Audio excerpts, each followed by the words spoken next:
ఏర్పడ్డది. ఈ ప్రజా ప్రభుత్వంలో ప్రగతి ప్రణాళిక కార్యక్రమాన్ని తీసుకొని ఈరోజు రాష్ట్రాన్ని ముందుకు నడిపించే పనిలో భాగంగా మహిళలు అభివృద్ధి సాధించినప్పుడే రాష్ట్రం ఆర్థికంగా నిలబడుతుంది.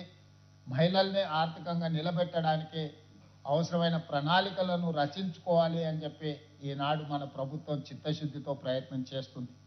అందులో భాగంగానే ప్రభుత్వం డిసెంబర్ 7, 2023 నాడు ప్రారంభిస్తే బాధ్యత తీసుకుంటే 2 రోజుల్లోనే మహిళా శక్తి రాష్ట్ర నలుమూలల మహిళలకు ఆర్టీసీలో ఉచిత ప్రయాణాన్ని మన కార్యక్రమాన్ని తీసుకొని ఈరోజు రాష్ట్రం నలుమూలల దాదాపుగా 29 నెలల్లో 10,000 కోట్ల రూపాయల పైగా ఆర్థిక మంత్రివర్యులు భట్టి గారు మహిళల ఉచిత బస్సు ప్రయాణానికి ఆర్టీసీ కార్పొరేషన్కు చెల్లించడం జరిగింది.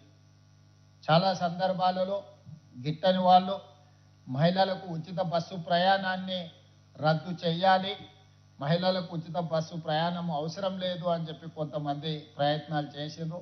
మీరందరూ చూసిండ్రు.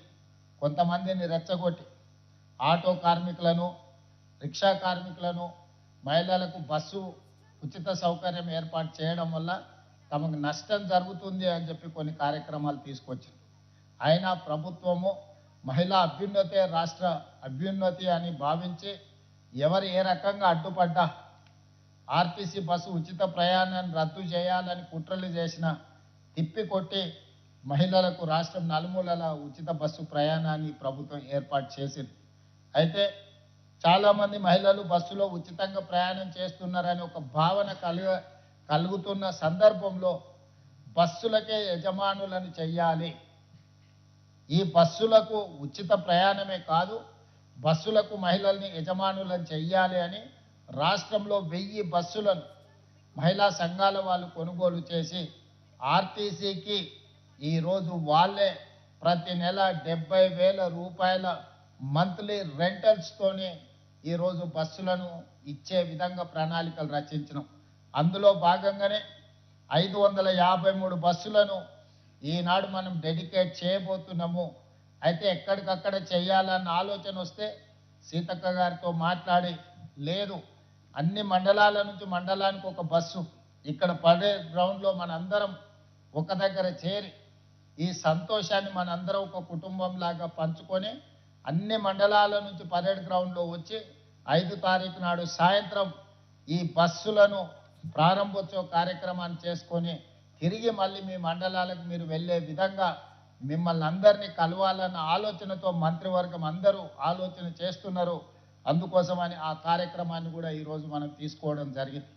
అదేవిధంగా సోలార్ వ్యాపారం అంటే అదానీలో, అంబానీలో లేకపోతే గొప్ప గొప్ప సంస్థలు మాత్రమే చేస్తాయని ఒక చర్చ ఉండే. ఈరోజు అదానీ, అంబానీలతో మా ఆడబిడ్డలు పోటీ పడాలి అని సోలార్ విద్యుత్ ఉత్పత్తి 1000 మెగావాట్ల ప్రాజెక్టులు మీకు ఇవ్వాలి అని ఆ విద్యుత్ శాఖ మంత్రివర్యులు భట్టి గారు మేమందరం తీసుకొని ఈరోజు ఆ కార్యక్రమాన్ని కూడా మనం ముందుకు తీసుకెళ్తున్నాం. ఈరోజు ఇండియన్ ఆయిల్ కార్పొరేషన్ కానీ, భారత్ పెట్రోలియం కానీ లేకపోతే రిలయన్స్ సంస్థలు పెట్రోల్ బంకుల వ్యాపారం చేస్తున్నాయి. అక్కడక్కడ మనం నేషనల్ హైవేస్ మీద పోతుంటే రిలయన్స్ సంస్థ పెట్రోల్ బంకులు కనిపిస్తుండే. అందుకే ఈరోజు రిలయన్స్, అంబానీలు చేసే వ్యాపారం మా ఆడబిడ్డలు కూడా చెయ్యాలి అని చెప్పి ఈరోజు జిల్లా కేంద్రాలలో మహిళలకు మనం పెట్రోల్ బంకుల వ్యాపారం పెట్టించడం జరిగింది. ఇప్పుడు దాదాపుగా 4 లక్షల నుంచి 5 లక్షలు ప్రతి నెల సంపాదించుకుంటున్నారు.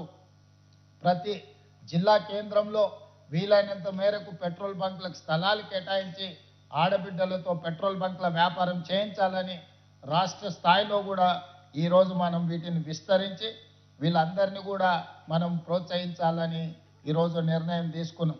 అదేవిధంగా ఈరోజు కొంతమంది ఆడబిడ్డలను వాళ్ళకి బ్యాంక్ లోన్ లింకేజ్ ఇవ్వడమే కాకుండా బిజినెస్లలో రాణించే విధంగా ఈ నెల 29 నాడు ఇంక్యుబేటర్ ప్రోగ్రామ్ని కూడా తీసుకొని బ్యాంక్ లోన్స్, వాళ్ళకి కావాల్సిన బిజినెస్లను వాళ్ళని కోటీశ్వరులను చేయడానికి అవసరమైన అన్ని రకాల కార్యక్రమాలను వి హబ్ నుంచి ఈరోజు మీ ముందు పెట్టి ఈ కార్యక్రమాన్ని మనం ముందుకు తీసుకువెళ్తున్నాం.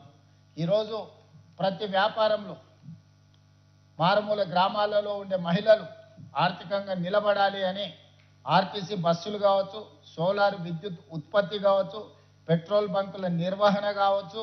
అదేవిధంగా నేను నిన్నమన్న మా అధికారులతో నేను మాట్లాడిన, ఇప్పుడు 5 లక్షలు ఉన్న మీ బ్యాంక్ లింకేజ్ను ఈ రోజు నుంచి 10 లక్షలకు పెంచుకోవడం జరుగుతుంది.